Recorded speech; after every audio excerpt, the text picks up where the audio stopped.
Example 1 says when each side of a triangle has a length which is a prime factor of 2001, how many different such triangles are there?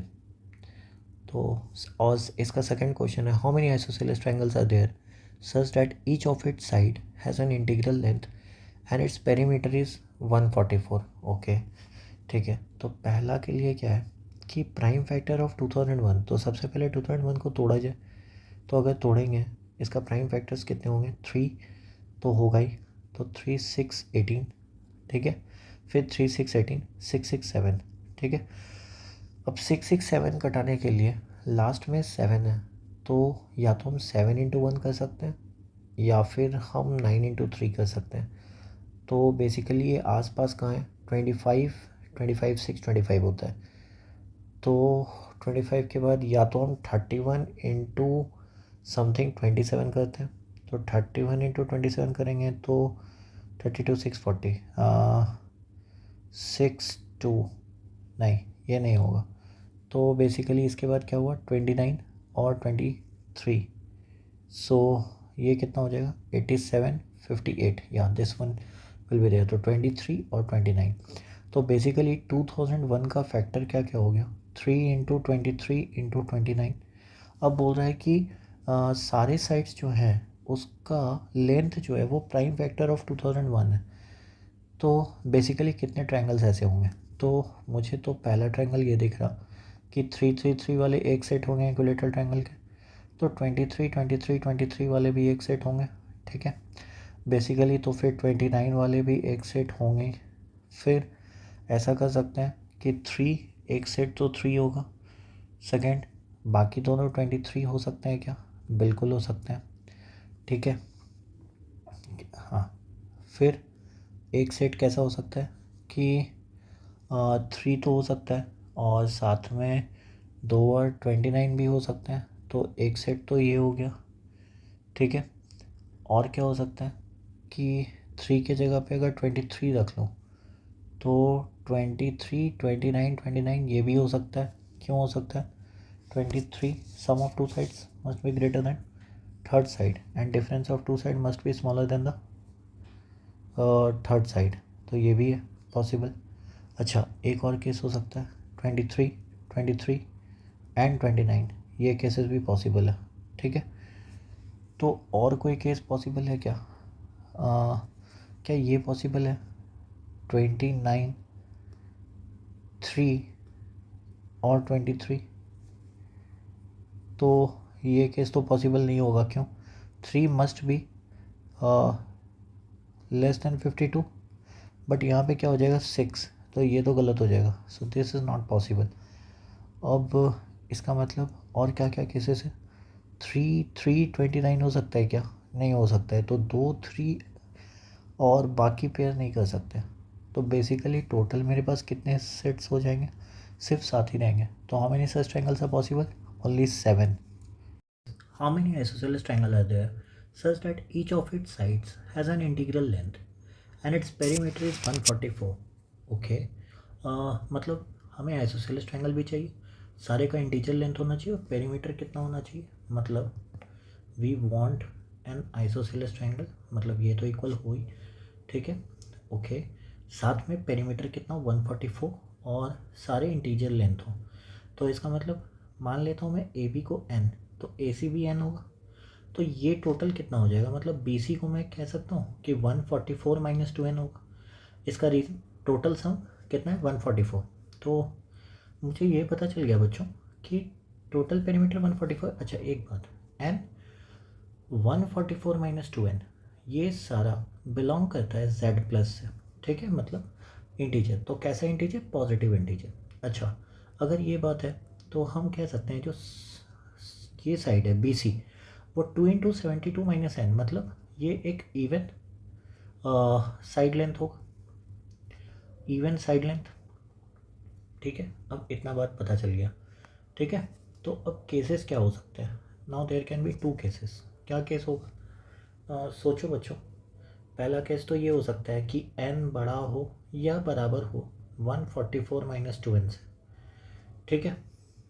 तो अगर ये case हो गया तो basically we can say कि 3n is greater than equal to 144, ठीक है। अच्छा, बेसिकली मैंने इक्वलिटी साइन क्यों लिया है? स्ट्रिक्टली आइसोसेलेस नहीं बोला गया है, इसने बोला है how many isosceles triangle are there. तो बेसिकली मैं ये कह सकता हूँ कि equilateral triangle can be isosceles, तो यहाँ पे ये केसेस इंक्लूड करने होंगे। So 3n is greater than equal to 144, तो n ग्रेटर देन कितना हो गया 48। अच्छा, ये बात तो ट्रू है। और एक बात मैं ये कह रहा कि जो n प्लस एन होगा वो 2n है। 2n जो होगा वो बेसिकली 2n का वैल्यू। अच्छा, एक बात बताओ, क्या मैं n को 1 ले सकता हूँ? मतलब n को ज़ीरो तो नहीं ले सकता, n can not be zero, वरना ट्रायंगल्स तो बनेंगे ही नहीं, ठीक है। तो बेसिकली मैं इतना कर सकता हूँ कि n को मैं मैक्सिमम कहाँ तक ले जा सकता हूँ। तो जब इस केस में मिनिमम n को अगर 1 लेंगे, ठीक है, मतलब ऐसा समझ लो कि अगर इसके साइड लेंथ को, BC के साइड लेंथ को अगर मैं 142 ले लेता हूँ, ठीक है, सो तो मैक्सिमम पॉसिबल वैल्यू n का क्या हो सकता है? So 2n will be equal to 144 minus 2, that is equal to 142। मतलब अच्छा, मैंने ऐसा क्यों करा? सिंपल सी बात है, मैं ये कह रहा कि BC जो है वो इवन इंटीजर होने चाहिए। इवन इंटीजर में मैक्स टू मैक्स ये कितना हो सकता है? 144 नहीं हो सकता, क्योंकि 144 होगा तो n ज़ीरो हो जाएगा, और n ज़ीरो हो गया तब तो ट्रायंगल बनेंगे ही नहीं। तो बेसिकली बच्चों हो क्या सकता है 142? क्यों? अच्छा, तुम बोलोगे 140 भी तो हो सकता है। अरे मैं मैक्स चेक कर रहा हूँ, मुझे n का जो है वो मिनिमम और मैक्सिमम चेक करना है। तो n greater than equal to 48 तो हो गया, और n किससे लेस होना चाहिए? तो n shall be less than equal to 71। तो बेसिकली हमें यहाँ से ये पता चलता है कि n जो है वो 48 से 71 के बीच में हो सकता है। अच्छा, तो दोनों पॉसिबल वैल्यूज़ इंक्लूडेड है, तो इंक्लूडेड हैं तो वैल्यू कहाँ से शुरू होगा? 71 माइनस 48 कितना होता है? 71 minus 48 is 23, 23, so therefore 24 values, 24 values of n। अच्छा, ये तो एक केस हो गया, लेकिन कोई बच्चा मुझसे ये बोला कि n ऐसा भी तो हो सकता है कि वो 144 माइनस 2n से छोटा हो। तो मैंने बोला ठीक है, ये भी केस देख लेते हैं। तो यहाँ पे 3n क्या हो जाएगा? Less than 144। इसका मतलब क्या होगा कि n जो होगा वो तो 48 से कम होगा, पहला केस। अच्छा, साथ में मैं ये कह सकता हूँ कि ट्रायंगल की जो इनइक्वालिटी होता है, sum of two side must be greater than third side, तो मैं n plus n 2n must be greater than 144 minus 2n। So इसका मतलब n must be greater than equal n must be greater than 36। तो basically इस case में मैं second वाले case में ये कह सकता हूँ कि n must lie from 36 to 48। अब n अगर 36 से 48 है तो बेसिकली इसका मतलब क्या हो जाएगा? n can be from 37 and that will be till 47। तो बेसिकली टोटल वैल्यूज़ कितने हुए? टोटल वैल्यूज़ 11 हो गए। अब 24 वैल्यू यहाँ पे, 11 वैल्यू यहाँ पे, सो ओवरऑल कितने आइसोसेलेस ट्रायंगल बन सकते हैं? 24 plus 11 that is equal to 35। Now this is a very nice question, please look it at carefully. क्यों हमें केसेस बनाने पड़े? इसका रीज़न ये था, हमें साइड लेंथ पता नहीं है कौन सा बड़ा है कौन सा छोटा है। उस केसेस को इंक्लूड करने पे हमें टोटल 35 केसेस मिले। अच्छा, नेक्स्ट क्वेश्चन क्या कह रहे हैं? गिवन है कॉन्वेक्स पॉलीगन। अच्छा, what do we mean by convex and concave polygon? सबसे पहला मैं ये बता दूं बच्चों, पॉलीगन क्या होता है? कोई भी closed figure made up of line segments. तो बेसिकली ये ऐसा पॉलीगन हो सकता है जिसको हम हेक्सागन बोलेंगे। Triangle is also a polygon. तो पॉलीगन कोई भी क्लोज्ड फिगर है made up of line segments. अब पॉलीगन के एक्चुअली दो टाइप्स हो सकते हैं, कॉन्वेक्स और कॉनकेव। अब ये कॉन्वेक्स और कॉनकेव का मैं सिंपल फंडा बोलता हूँ। सिंपल फंडा ये है कि मान लो कॉन्वेक्स पॉलीगन की अगर बात करें तो उसके जब भी दो एंड पॉइंट्स ज्वाइन करोगे वो इंटीरियर ऑफ द पॉलीगन में लाई करेगा। अरे मतलब मैं ये कह रहा, दो वर्टिसेस ज्वाइन कर लो, ये हमेशा पॉलीगन के अंदर में लाई करेगा, ये लाइन साइड, ठीक है, not side, I am saying just line segment, ठीक है। और वी कैन से ये डायगनल्स हैं, ठीक है, पॉलीगन के। बट कॉनकेव में ऐसा नहीं होता। For example this is also a polygon, से दिस इज़ ए पॉलीगन, तो ये तो पॉलीगन है लेकिन ये कॉनकेव क्यों है? कॉनकेव होने का वजह सिंपल सा रीज़न है कि इसका जो ऊपर वाला लाइन सेगमेंट है वो इस एरिया से बाहर लाई करता है, so that's why it is a concave polygon. अच्छा, बेसिकली आप इसको ऐसे भी बोल सकते हो बच्चों। कॉन्वेक्स पॉलीगन का सिंपल मतलब है इसके सारे जो एंगल्स होंगे वो 180 से कम के होंगे। और बेसिकली कॉनकेव में कोई भी एक ऐसा एंगल हो जाएगा जो रिफ्लेक्स एंगल बना रहा हो। सो ये केसेस होता है। तो मैं बात किसकी कर रहा हूँ बच्चों? कॉन्वेक्स पॉलीगन की। अच्छा, कॉन्वेक्स पॉलीगन की जब बात उठी है तो यहाँ पे मैं दो बात तो और करना चाहता हूँ कि हमें ये पता है कि ईच इंटीरियर एंगल, ईच की नहीं, पहले टोटल सम की बात कर लो। Sum of interior angles, sum of interior angles of a polygon कितना होता है बच्चों? That is n-2 into 180 degree. ठीक है, ये बात भी हमें पता है, n-2 इंटू 180। अच्छा, इसको हम ऐसे भी पढ़ते हैं 2n-4 right angles, that is 2n-4 into 90। अच्छा, सम ऑफ एक्सटीरियर एंगल, ये बात हो चुकी है, किसी भी पॉलीगन को उठा लो उसके सम ऑफ एक्सटीरियर एंगल जो होंगे वो हमेशा 360 डिग्री होंगे। ठीक है, अब ये दो बात तो ट्रू है। तो बेसिकली हमें अब निकालना क्या है? अब क्वेश्चन पढ़ा जाए। Given a convex polygon of which sum of all interior angles excluding one is 2200 degree. ठीक है, मतलब इसका मतलब हमें ये कहा गया sum of all interior polygons कितने होते हैं? n-2 into 180। ये वैल्यू नहीं दिया उसने, उसने कहा कि sum of all excluding one, मतलब किसी एक को हटा दिया गया है और तब जाके बना है 2200 डिग्री। तो बेसिकली n का वैल्यू कितना होगा? तो n-2 इंटू 180 का फॉर्म होता है each total sum of interior angles of a polygon का। तो बेसिकली हम 2200 डिग्री के बारे में अगर चर्चा करें तो इसको हम कैसे लिख सकते हैं? इसको डिवाइड करो अगर 18 से, तो हम ये देखना चाह रहे हैं कि वैल्यू कितना आएगा। सो 18 and this is 40, so 18 to 36 and this 40 again, so 18, let's see, 2200, so 18 there will be 40, 18 2 36 again, so this will be 122 अगर 18 से करना है। और अगर 180 से करेंगे तो 181 180 एंड दिस इज़ 400, 182 360, तो 120 रहने देते हैं 40। सो बेसिकली यहाँ पे क्या हो रहा है कि 12 इंटू 180 प्लस 40 आ रहा है। ठीक है, अब अगर ये सोचो कि अगर एक इंटीरियर एंगल को एक्सक्लूड किया गया है तो क्या हम कुछ ऐसा कर सकते हैं जो यहाँ नेगेटिव साइन बन सके? तो कैसे किया जाए? So it can be also written as 13 into 180 and this will be -140, -140। ऐसा कैसे किया? मैं एक 180 ऐड करा और एक 180 सब्ट्रैक्ट करा। ऐसा करने का उद्देश्य क्या है? क्योंकि हमें बेसिकली ऐसा बोला गया था कि sum of exterior angle of a polygon में एक इंटीरियर एंगल मिसिंग है। ठीक है, नहीं, sum of interior angle of a polygon में इंटीरियर में एक इंटीरियर एंगल मिसिंग है। तो बेसिकली क्या हो गया, 12 की जगह मैंने 13 कर दिया, तो 13 इंटू 180 -140 हो गया। अब बेसिकली क्या ये इस फॉर्मूला पे आया क्या?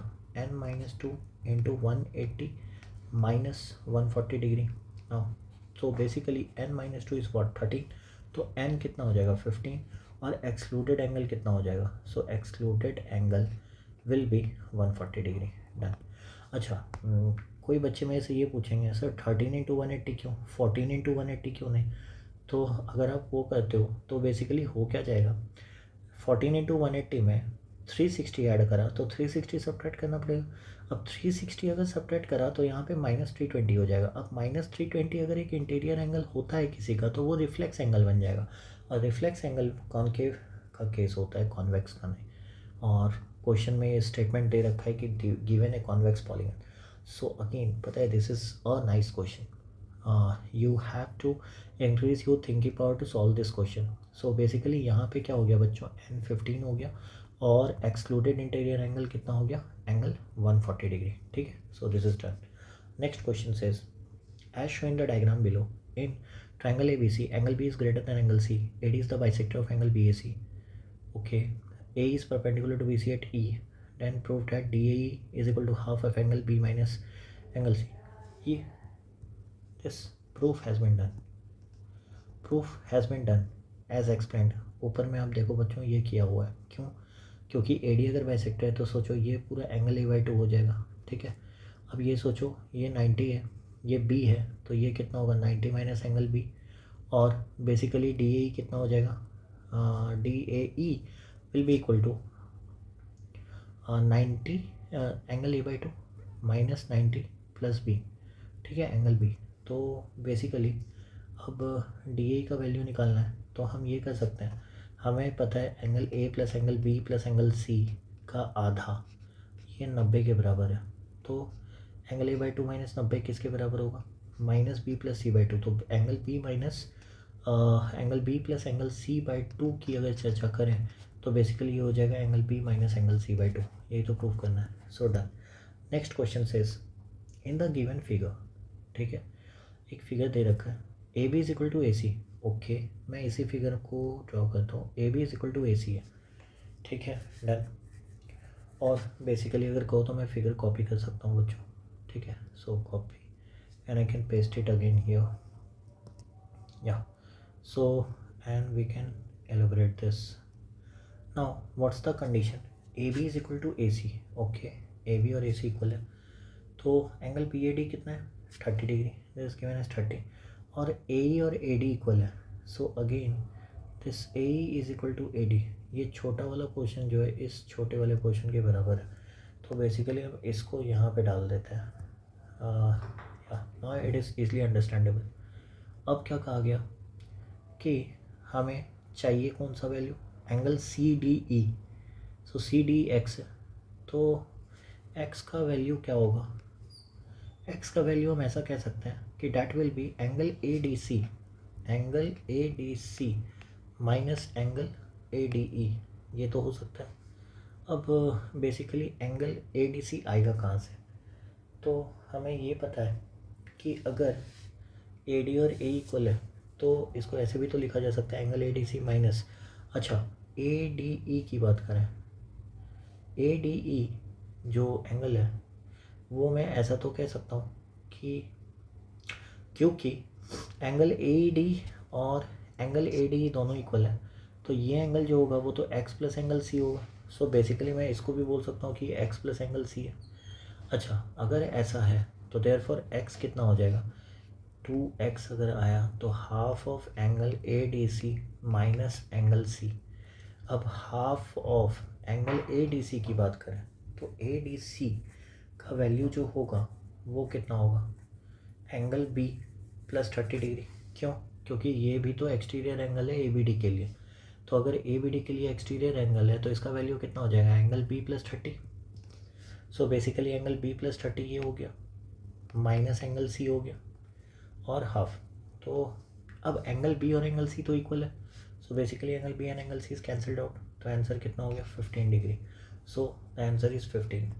Next question says as show in the figure A B is equal to, क्या दे रखा है, A B is equal to B C, ठीक है, ए बी और बी सी इक्वल है, मतलब A B and B C are equal, B C is equal to C D, अच्छा C D is equal to D, D is equal to E F and E F is equal to F G is equal to G H. Okay, so if alpha is 70 find the size of angle beta in degrees, ठीक है। तो ये किया जा सकता है, कैसे किया जा सकता है, सबसे पहले हमें ये पता करना होगा कि अल्फ़ा जो है वो एक्चुअली एक्सटीरियर एंगल है, alpha is exterior angle for कौन सा triangle, triangle G A H. तो मैं ये कह सकता हूँ स्ट्रेट फॉरवर्ड बच्चों कि एंगल अल्फ़ा जो है which is equal to 70 that is equal to beta plus angle G H A, ये है। तो अब बेसिकली मैं ये कह सकता हूँ alpha is equal to beta plus, अब जी एच ए निकालने के लिए क्या कर सकते हैं, क्योंकि हमें ये पता है कि ये बीटा है तो ये भी बीटा होगा। सो बेसिकली ये एक्सटीरियर एंगल है तो 2 बीटा होगा, अब ये 2 बीटा है तो ये भी 2 बीटा होगा। अब अगर ये दोनों 2 बीटा है तो एक्सटीरियर एंगल का केसेस कैसे होगा, ये देखो बच्चों, ए सी डी वाले ट्रायंगल को देखो, ए सी डी वाले ट्रायंगल के लिए मैं कह रहा हूँ एंगल डी सी ई जो है प्लीज़ लुक इट केयरफुली। वो एक्सटीरियर एंगल है किसके लिए? For triangle A C D.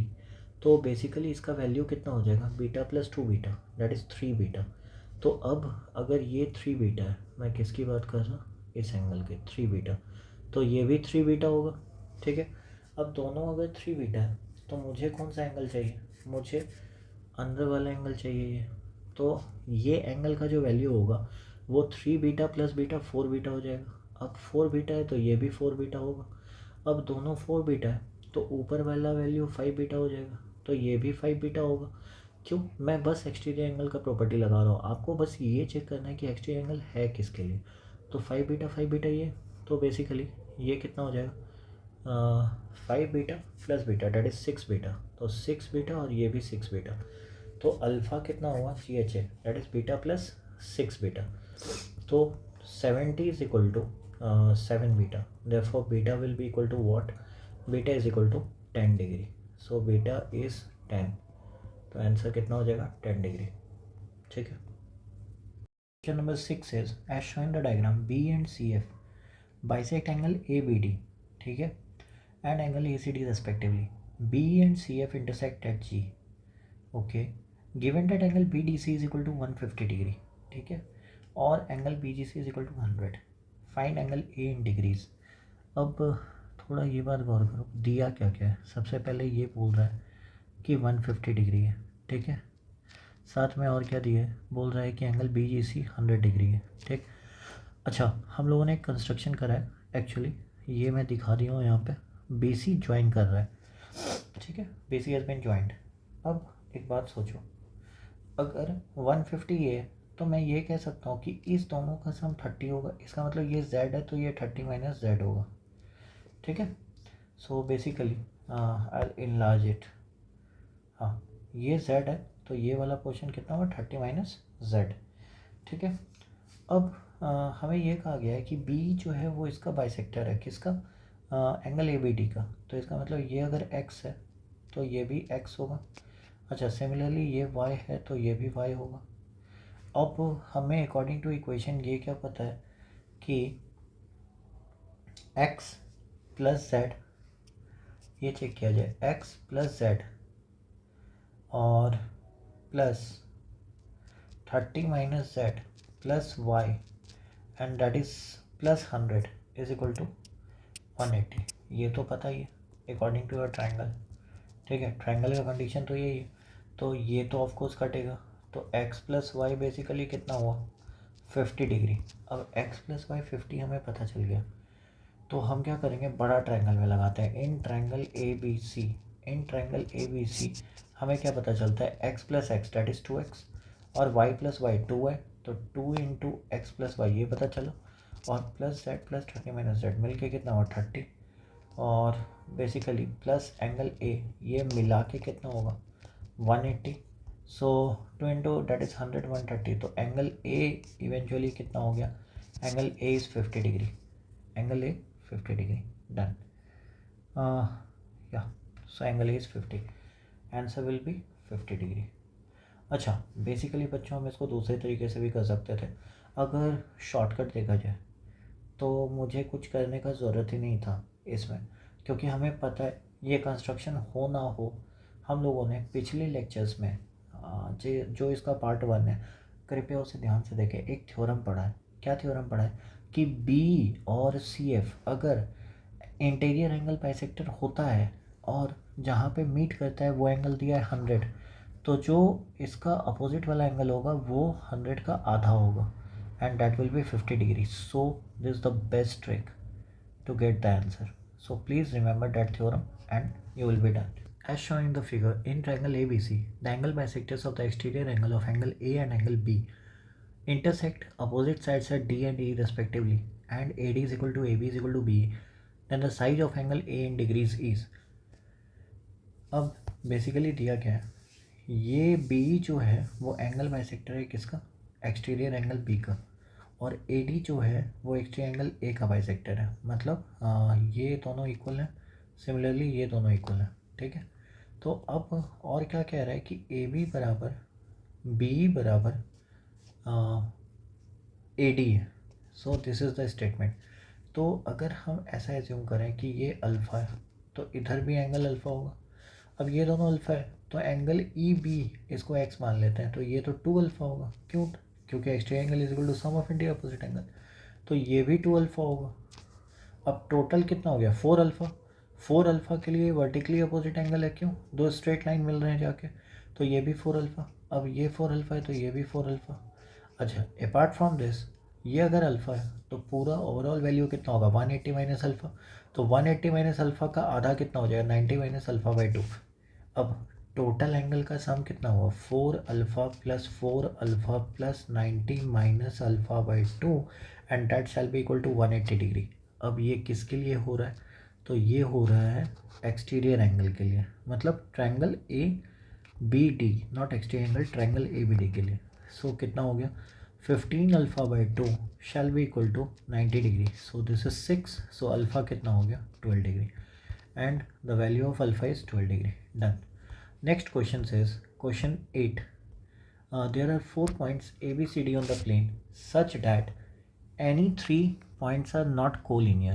ठीक है, मतलब 4 पॉइंट हैं जिसमें से कोई भी 3 पॉइंट कोलिनियर नहीं है। Prove that in the triangle A B C, A B D, A C D and B C D there is at least one triangle which is an interior angle not greater than 45। अच्छा, कोई भी एक interior angle होगा जो 45 से बड़ा नहीं होगा। ठीक है, तो इसका मतलब क्या है? बेसिकली इसने कहा है A B C D on the plane such that any 3 points are not collinear. ठीक है, तो अब कैसा हो सकता है? एक केस तो ऐसा हो सकता है कि ये ए है, ये बी है, कहीं पे सी होगा, समवेयर डी होगा। एक केस तो मैं ऐसा ले लेता हूँ। इस केस के लिए ए बी सी डी कुछ ऐसा दिखेगा। ठीक है, और क्वाड्रिलेटरल। अच्छा, साथ में इसने क्या बोल रखा है कि कौन कौन से ट्रायंगल की बात कर रही है? ए बी सी।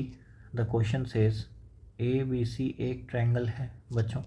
दूसरा ए बी डी एक ट्रायंगल है बच्चों। अच्छा, ए सी डी, बाकी सारे इसी में आ गए, ए सी डी और बी सी डी। ठीक है, लेकिन एक केस और हो सकता है, केस 2।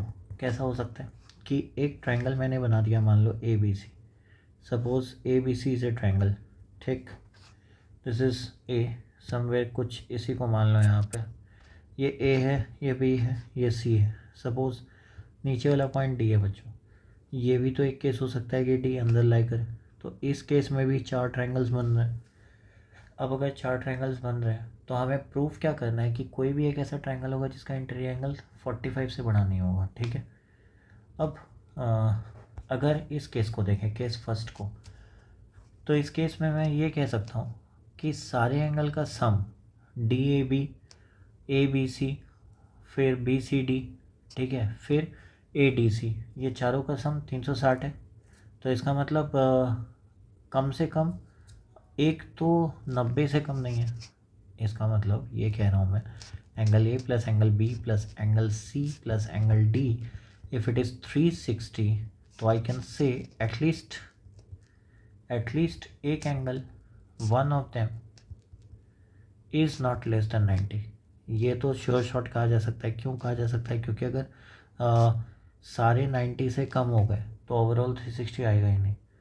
अब मैं किसी को मान लेता हूँ, जैसे यहाँ पे किसको मान लो? एंगल डी, मतलब एंगल सी डी ए, ये 90 से बड़ा है, ऐसा मान लिया।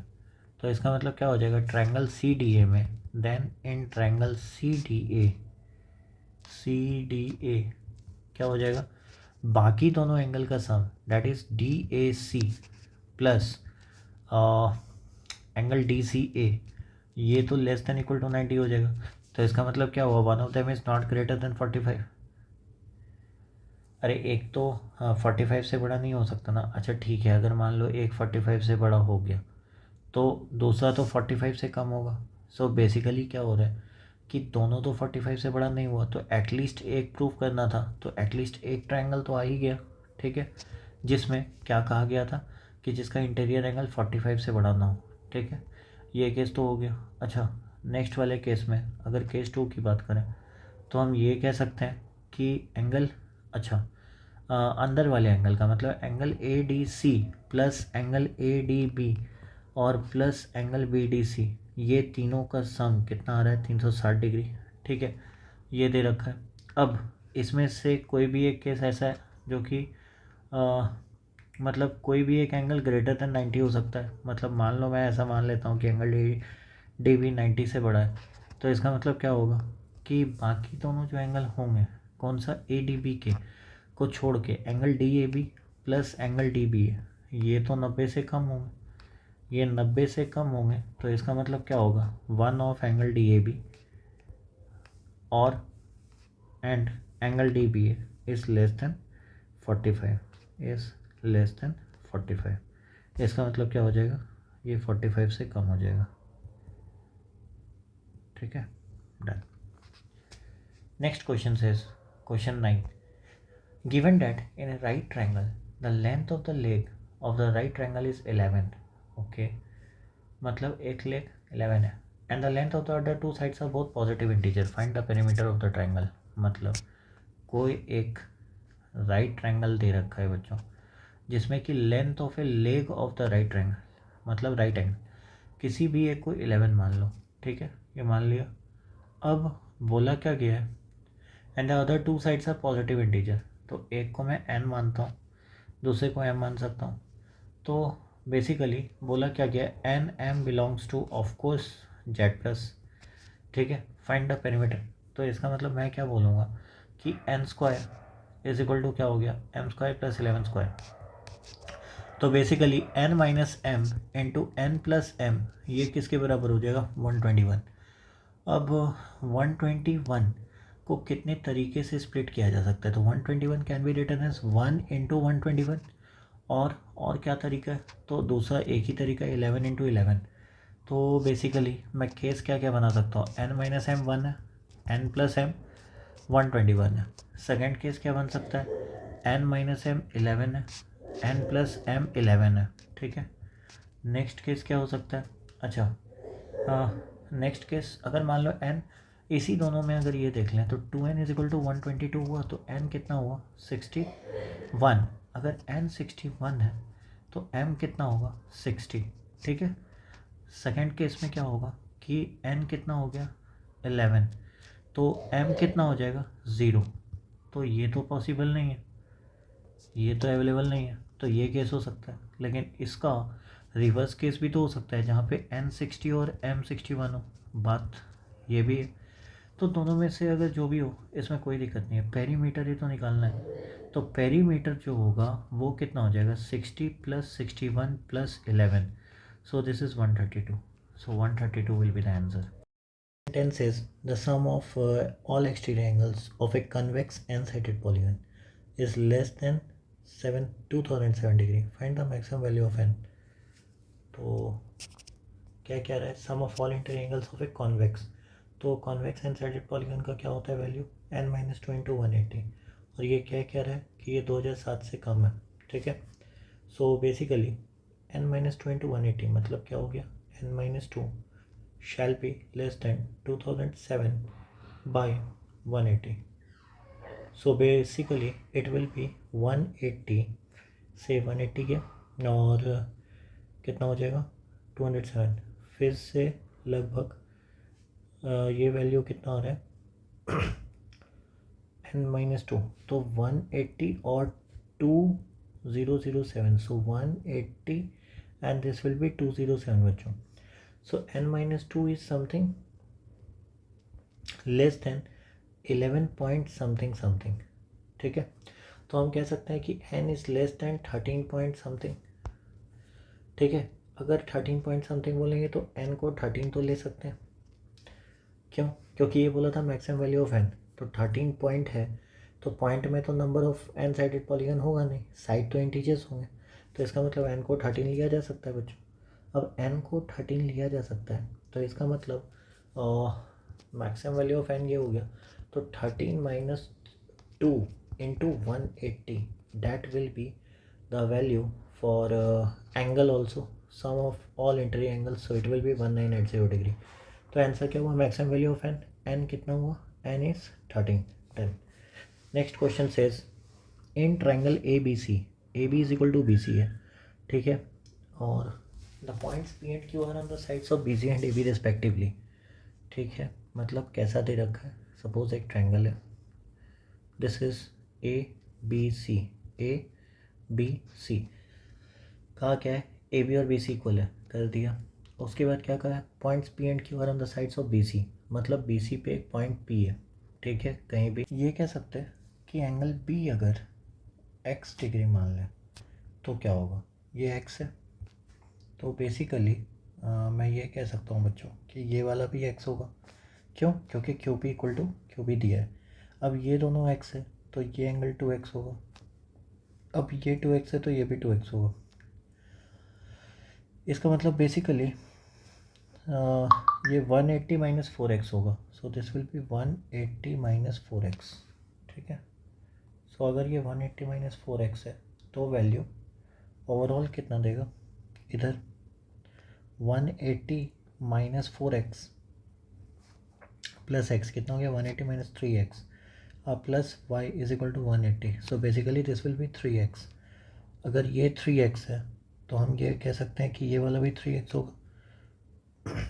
और हमें टोटल वैल्यू चाहिए, तो टोटल वैल्यू जाने के लिए कितना हो गया कि अगर ये 3x है तो ओवरऑल वैल्यू भी तो 3x ही होगा, ठीक है। So basically in triangle A B C में 6x plus X that is equal to 180, so x कितना हो गया, डेट इज़ 180 बाई 7, तो 25 5 बाई 7, सो 180 बाई 7 डन। तो आंसर कौन सा हो जाएगा, ए। In a right angle triangle ABC, angle ACB is equal to 90 degree. EF are on AB such that A is equal to AC, BF is equal to BC. Find angle ECF in degrees.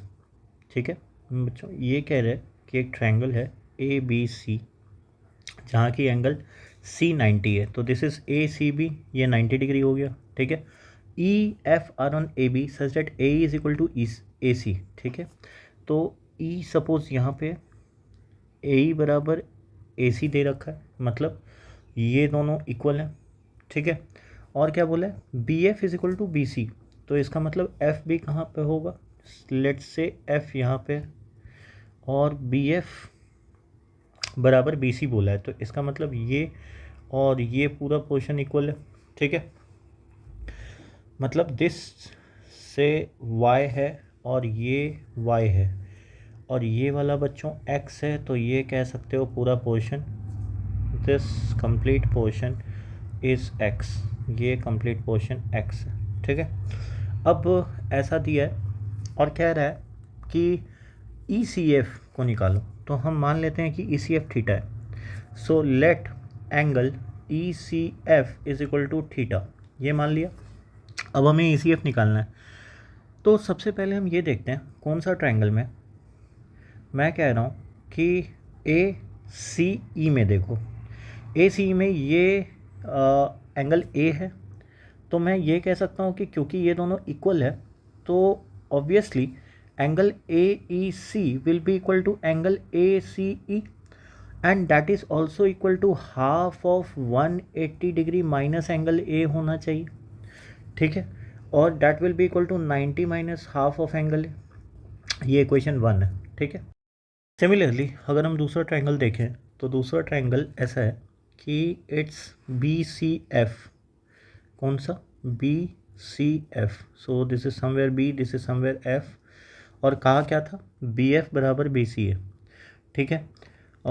तो यहाँ पे भी मैं कह सकता हूँ कि angle BCF is equal to angle BFC is equal to half of angle 180 minus angle B, so इसका मतलब ये भी कितना हो गया, 90 minus half of angle B, ठीक है। ये इक्वेशन 2 हो गया। अब कौन से ट्रायंगल में देखा जाए, छोटा CEF वाला, तो ट्रायंगल अगर मैं CEF को देखूं, so how does it look like, ये कुछ ऐसा है। CEF हमें चाहिए कौन सा, थीटा एंगल। अच्छा, हमें ये पता है कि जो एंगल E वाला पोर्शन आया था, एंगल AEC जिसकी बात करें, तो वो आया था 90 minus half of angle A, ये आया था 90 माइनस हाफ एंगल A, और ये आया था 90 माइनस हाफ एंगल B। तो बेसिकली ECF जो होगा, angle ECF this will B 180 degree minus 90 minus half of angle B, और plus 90 minus half of angle ए, ये हो गया। अब 90 90 180 180 180 कैंसिल कर दो तो हाफ बचा angle A plus angle B बचा, ठीक है। नाउ अब हमें ये पता है कि एंगल सी 90 है, तो angle A plus angle B भी 90 होगा, तो half of angle A plus angle B कितना हो जाएगा, this will be equal to half into 90 that is equal to 45 degree, hence the answer will be 45। तो angle E C F is 45 degree, that's the answer, ठीक है। Next question 13 says if the perimeter of a triangle is 17 and the lengths of its three sides are all positive integers, find the number of such triangles। मतलब ये क्या कह रहा है कि एक ट्रायंगल है, ठीक है, और जिसकी पेरीमीटर दी गई है, तो मैं मान लेता हूँ कि sides this is A B C, तो मैं ऐसा मानता हूँ कि ए के सामने वाला ए है, बी के सामने वाला बी है और सी के सामने वाला सी है। तो मैं क्या कह रहा हूँ कि पेरीमीटर जो है A plus B plus C वो दे रखा है 17, और कह रहा है length of three sides of course A B C जो है वो किससे बिलोंग करता है, जेड प्लस से, that is an element of Z plus, ठीक है। और कहा है find the number of such triangles. तो इसमें एक बात तो एज्यूम ऐसा किया जा सकता है, मान लो सपोज मैं ऐसा मानता हूँ कि let A is greater than equal to B is greater than equal to C, ठीक है, ये चीज़ दिया है। अब क्या कहा जा रहा है कि अगर A greater than B greater than equal to C है, इसका मतलब सबसे छोटा सी है, या वो बराबर भी हो सकता है। तो मिनिमम वैल्यू अगर मैं देखूं कि मैं अगर ए बी सी तीनों को इक्वल मान लूँ, तो इसका मतलब सी का जो वैल्यू आएगा वो किसके बराबर आएगा, 17/3, that is something 5 point something. तो इसका मतलब मैं ये तो कह सकता हूँ कि सी जो है वो 17/3 के बराबर या उससे कम रहा होगा। क्यों, मैं एक एजम्पशन ये माना कि say A is equal to B equal to C, लेकिन बाकी केसेस में क्या होगा, सी तो सबसे छोटा होगा। तो मैं मैक्सिमम केस ये देख लिया कि अगर मैं ए बी सी तीनों को इक्वल मानूँ, that is an equilateral triangle, तो सी का मैक्स टू मैक्स वैल्यू कितना हो सकता है, 17/3, हाँ या ना, 17/3। अब मुझे इंटीजर चाहिए था वैल्यू, तो सी तो 17/3 हो सकता है, बट एक्चुअली ये होगा नहीं, क्योंकि पॉजिटिव इंटीजर में 5 पॉइंट समथिंग नहीं आएगा, वो 5 हो सकता है। तो इसका मतलब एटलीस्ट ये 6 से तो कम ही है, ठीक है। तो इसका मतलब ये बोल सकता हूँ, now use triangle inequality. Triangle inequality में क्या कहता है कि difference of two side is always less than the third side. तो डिफरेंस ऑफ टू साइड मतलब अगर सी को छोड़ दें तो बाकी दोनों साइड ए और बी है, क्योंकि ए बी से बड़ा या बराबर है तो ए माइनस बी लिख रहा, ये सी से कम होना चाहिए, और सी 5 के बराबर या 5 से कम होना चाहिए। This is an important value, ठीक है। तो ये कंक्लूज़न अगर आता है मेरा, इसको हम इक्वेशन 1 बोलते हैं, ठीक है। अब इस कंक्लूज़न से हमें फ़ायदा क्या हुआ कि हमें ये पता चल गया कि मैं सी का वैल्यू ले क्या क्या सकता हूँ। तो पहला केस मैं सी को 1 ले सकता हूँ। अगर मैं सी को 1 लेता हूँ तो ए माइनस बी कितना हो जाएगा, क्योंकि वो सी से छोटा है तो वो 0 हो जाएगा। और ए प्लस बी कितना हो जाएगा, क्योंकि ए प्लस बी 17 है, तो ए प्लस बी का वैल्यू हो जाएगा 16, ठीक है। तो अगर a प्लस बी 16 हो गया तो बेसिकली क्या होगा कि a माइनस बी 0 है, तो a इक्वल टू बी हो गया इस केस में। तो a इक्वल टू बी हो गया, तो इसका मतलब 2a is equal to 16, that is a is equal to b is equal to 8 और c इज इक्वल टू 1। ये एक सॉल्यूशन हो जाएगा, ठीक है। सिमिलरली अगर मैं सेकंड केस देखूं कि c 2 ले लेता हूं, तो a माइनस बी को क्या होना पड़ेगा 1, और a प्लस बी को क्या होना पड़ेगा, that will be equal to 17 minus C, that is 15। तो बेसिकली यहाँ से कितना आ गया, so a is equal to 8 आ गया। अच्छा, a अगर 8 है तो b कितना हो जाएगा, so basically b will be 7। तो एक सॉल्यूशन क्या हो जाएगा कि a 8 b 7 और c equal to 1, a 8 b 7 c is equal to 1। क्या इस केस में ट्रायंगल बनेगा, क्योंकि find the number of such triangles है। तो मैं ये कह रहा कि इस केस में ट्रायंगल बनेगा क्या, b प्लस सी, ये तो 8 के ही बराबर हो गया। तो इसका मतलब क्या होना चाहिए, sum of two sides must be greater than the third side. तो b plus C must be greater than a, तो इस केस में ट्रायंगल तो बनना पॉसिबल नहीं है, ठीक है। थर्ड केस c को 3 ले लेते हैं। जब c को 3 लेंगे तो बेसिकली इस केस में क्या हो जाएगा कि a plus B that is 17 minus 3 14 होगा, और a माइनस बी क्या हो सकता है, a minus B can be a minus B can be 0 हो सकता है, a माइनस बी, क्योंकि a माइनस बी सी से कम होना चाहिए। अच्छा, इस केस में भी एक चीज़ और इंक्लूड कर सकते हैं, जैसे C1 था, ठीक है, तो C2 था, तो a माइनस बी 0 भी तो हो सकता था यहाँ, क्योंकि a माइनस बी सी से कम होगा, तो एक और केस यहाँ पे इंक्लूड कर सकते हैं, a माइनस बी 0 लेना पड़ेगा, और a प्लस बी को हम लोग 16 ले सकते हैं। क्यों? क्योंकि c को 2 लिए तो a प्लस बी 15 ले सकते हैं। सो बेसिकली इस केस में क्या हो गया, 2a is equal to 15, therefore a is equal to 15/2, तो ये केस तो वैलिड होगा ही नहीं। क्यों? हमें इंटीजर चाहिए। इसी तरह c इज इक्वल टू 3 जब लिए हैं तो a माइनस बी एक बार तो हम 2 ले सकते हैं, और एक बार a माइनस बी इसको हमको 1 भी लेना पड़ेगा। क्यों ऐसा कर रहे हैं? क्योंकि a माइनस बी जो है वो c से कम है, तो क्या क्या पॉसिबल वैल्यू है वो हमें देखना होगा। तो एक बार a प्लस बी 14 है एंड a माइनस बी कितना होगा, डैट विल बी 0, ठीक है। सो इस केस में पॉसिबल वैल्यू कितना है, a 8 आ गया और b 6 आ गया और c 3 आ गया। ये इस केस में पॉसिबल वैल्यू कितना है, a इज इक्वल टू 15/2 आ रहा है, जो कि पॉसिबल नहीं है, तो दिस केस इज़ इनवैलिड। अच्छा, और केस क्या है कि 2a बराबर कितना आ रहा है 14, तो a बराबर कितना आ गया 7। a अगर 7 आ गया तो b भी कितना आया 7, और c कितना है 3, तो ये भी एक पॉसिबल केस है, ठीक है। This is a possible case, this is also a possible case. Now जब c 4 है, ठीक है, c इज इक्वल टू 4, तो c अगर 4 है तो a प्लस बी कितना हो जाएगा, 17 माइनस 4 दैट इज़ 13, और a माइनस बी क्या क्या हो सकता है, a माइनस बी 3 हो सकता है, फिर a प्लस बी 13 है तो a माइनस बी क्या हो सकता है 2 हो सकता है, फिर a प्लस बी 13 तो सेम रहेगा, a माइनस बी और क्या हो सकता है 1 हो सकता है, a प्लस बी 13 रहेगा, और a माइनस बी का वैल्यू बच्चों वो 0 भी हो सकता है। तो पॉसिबल केसेस क्या है ये चेक करते हैं। So this will be a is equal to 16, a is equal to 8 और b is equal to 5 and c is equal to 4, तो ये तो एक वैलिड केस है। अच्छा, इस केस में a इज इक्वल टू 15/2, तो इंटीजर चाहिए था, पॉजिटिव इंटीजर, ये तो वैलिड नहीं है। a इज इक्वल टू यहाँ पे कितना हो जाएगा, ये कट गया, a इज इक्वल टू 7, अगर a 7 है तो b 6 हो गया, c 4 हो गया, तो ये भी एक वैलिड केस है। Next case a is equal to 13/2, ये तो इनवैलिड केस हो जाएगा, इंटीजर चाहिए, ठीक है।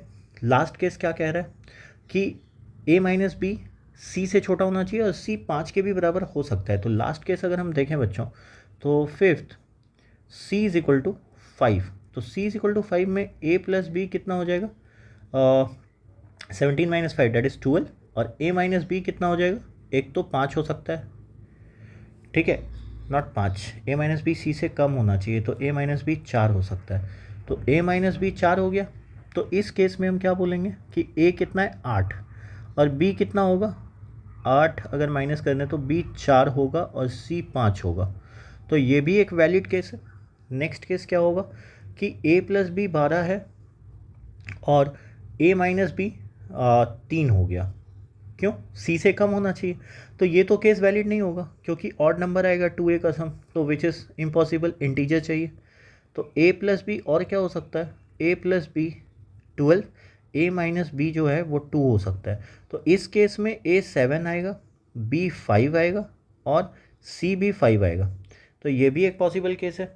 फिर a माइनस बी 1 तो होगा नहीं, फिर a माइनस बी 0 हो सकता है, तो a plus B is equal to 12 and a minus B is equal to 0, तो a इज इक्वल टू 6 हो गया, b इज इक्वल टू 6 हो गया और c इज इक्वल टू 5 हो गया, तो ये भी एक वैलिड केस है, और ये भी एक वैलिड केस है, ये भी एक वैलिड केस है। तो 3 इधर केसेस हुए, 2 इधर, 5 7 टोटल, ये एक वैलिड केस था 8, और इधर एक वैलिड केस हुआ 9।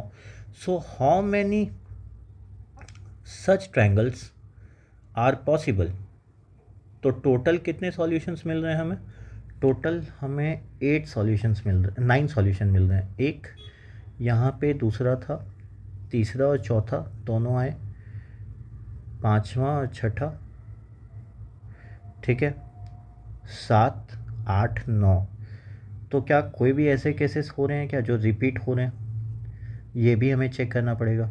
तो 8 6 3 नहीं, 7 5 5 6 6 5, सो बेसिकली कोई भी केसेस रिपीट नहीं हो रहा, तो इस केस में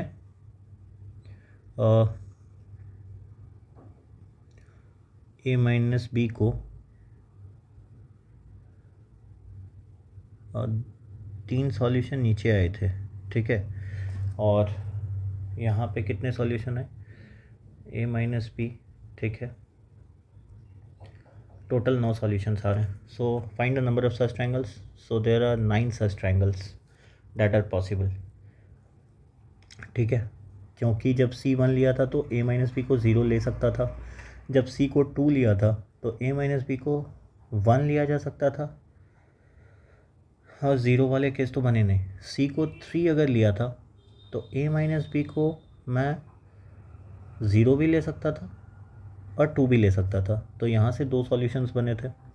जब मैं C को 4 लिया था तो a माइनस बी को मैं 1 ले सकता था, 3 ले सकता था. 2 वैलिड सॉल्यूशंस आए थे यहाँ भी, तो इसके 2 सॉल्यूशन हुए थे. जब C को मैं 5 ले रहा था तो a माइनस बी को मैं 0 ले सकता था, एक सॉल्यूशन, a माइनस बी को मैं 2 ले सकता था, दूसरा सॉल्यूशन, और a माइनस बी को मैं 4 भी ले सकता था, ये एक तीसरा सॉल्यूशन है. तो क्या तीसरा सॉल्यूशन वैलिड है? बिल्कुल वैलिड है. तो सारे टोटल कितने सॉल्यूशंस हो गए? 9 सॉल्यूशन, ठीक है, डन. नेक्स्ट क्वेश्चन बच्चों, given that the length of three side a, b, c of a triangle are positive integers. अच्छा, तो ये तो पॉजिटिव इंटीजर्स दे रखे हैं इन्होंने, और क्या कहा है कि a is less than b is less than c, find the number of such triangles with p is equal to 2. ठीक है, मतलब मैं एक ट्रायंगल बना रहा ए बी सी, जिसमें कि एक साइड a, दूसरा साइड b और तीसरा साइड c दिया है, ठीक है. कहा क्या है कि ये पॉजिटिव इंटीजर्स हैं, और एक कंडीशन दे रखा है कि a is less than b is less than c है. अब कह रहा है b इज़ इक्वल टू 2 है, तो अगर b 2 है तो इसका मतलब हम ये तो कह सकते हैं कि अगर हम a का साइड देखें तो a is greater than c minus B. क्यों? Difference of two side, difference of two side is always less than the third side, less than third side, ठीक है, ये तो होता है. इसका मतलब क्या हो गया कि हम ये कह सकते हैं कि अगर B2 है, ठीक है, तो मेरे पास, अच्छा यहाँ पे देखो, अगर B2 है तो A तो पॉजिटिव इंटीजर है, तो A को तो हम 1 ही ले सकते हैं, बाकी कोई कंडीशन तो है ही नहीं. तो इसका मतलब क्या हो गया, A must be greater than C minus B. तो C कितना है नहीं पता, अब B कितना है तो 2 है, ठीक है. सो बेसिकली अगर a is greater than c minus 2 है और a 1 है, दिस इज c माइनस 2, तो बेसिकली क्या होगा कि 3 इज़ ग्रेटर देन c, ये कंडीशन मिल सकता है हमें. और अगर ये कंडीशन मिलता है तो इसका मतलब 3 इज़ ग्रेटर देन c है, तो c क्या हो सकता है, बेसिकली c 2 हो सकता है. तो c अगर 2 हो गया, 2 या 1 हो सकता है, लेकिन ये तो पॉसिबल है नहीं, क्योंकि c तो b से बढ़ा दिया है और b ही तुम्हारा 2 है. तो क्या ऐसे कोई भी ट्रायंगल्स पॉसिबल हैं? कोई भी ट्रायंगल पॉसिबल नहीं है. No required solution, no required solution, ठीक है. तो आंसर क्या हो जाएगा, find the number of such triangles. तो answer is 0, no triangles can be found. Next question says in a right triangle if the length of a leg is 21, ठीक है, length of leg 21 है, and the length of the other two sides are also positive integers, find the minimum value of its possible parameter, perimeter. तो एक triangle है, suppose कुछ ऐसा दिया हुआ है,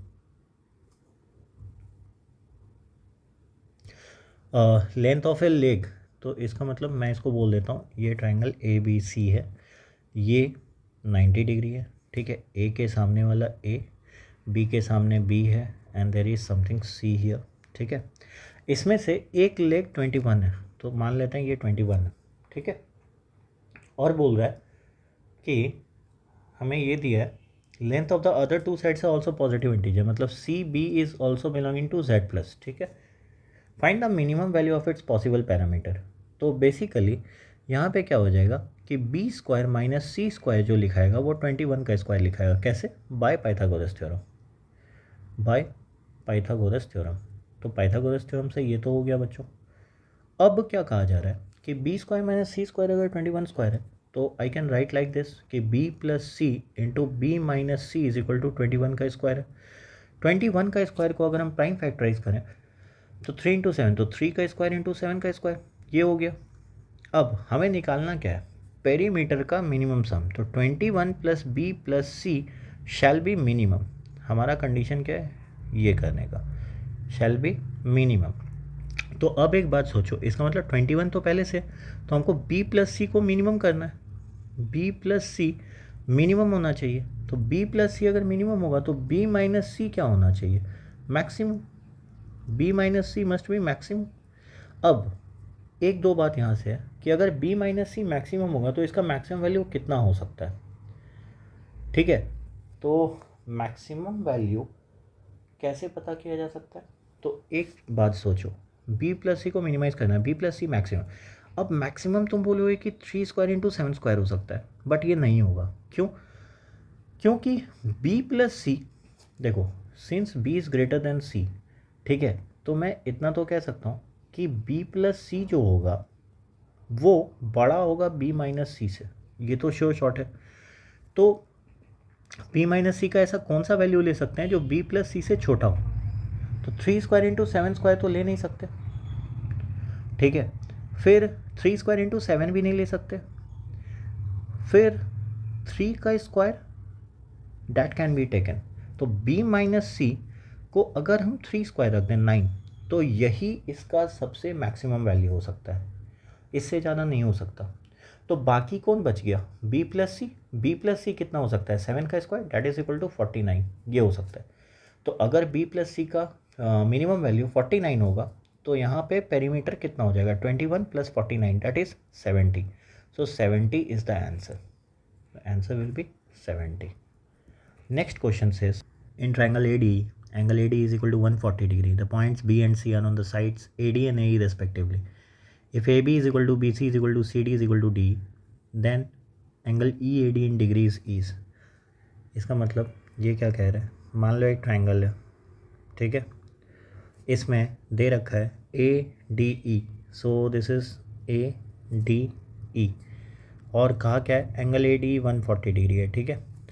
अब क्या बोला, points B and C are on the sides AD, मतलब B कहीं पे यहाँ है और C कहाँ पे, AE पे, तो C समवेयर A, ठीक है। AB is equal to BC बोला है, तो AB और BC इक्वल है, मतलब ये दोनों इक्वल है। BC और CD इक्वल बोला है, सो BC और CD इक्वल है, ठीक है। और CD और D इक्वल बोल रहा है then angle EAD in degrees is EAD, तो let angle EAD is equal to x, तो ये तो x डिग्री है, तो इसका मतलब ये x है, तो क्योंकि AB और BC इक्वल है तो ये भी x होगा। अच्छा, CBD, क्योंकि ये एक्सटीरियर एंगल है ट्रायंगल ABC का, तो ये x प्लस एक्स 2x होगा। अब अगर ये 2x है और CB और CD इक्वल है तो ये वाला भी 2x होगा, ठीक है। अब ये सोचा जाए कि अगर 2x है तो एंगल DCE ये एक्सटीरियर एंगल है किसके लिए, ACD के लिए। अगर ACD के लिए एक्सटीरियर है तो इसका मतलब क्या हो जाएगा, सो this is x, this is 2x, तो टोटल एंगल कितना हो गया, ये 3x, और ये 3x है तो ये भी 3x होगा। सो बेसिकली वैल्यू कितने हो जाएंगे, अगर हम ट्रायंगल CDE को देखें, ट्रायंगल CDE, तो ये 3x है, ये भी 3x है, ये कितना हो जाएगा 140 माइनस 2x, सो basically 6x plus 140 minus 2x that is equal to 180 degree. 4x is equal to 40 degree and hence x is equal to 40 by 4 that is equal to 10 degree. So 10 degree is the answer. So answer will be 10 degree E. Next question says in triangle ABC, AB is equal to AC. Angle A is equal to 80 degree.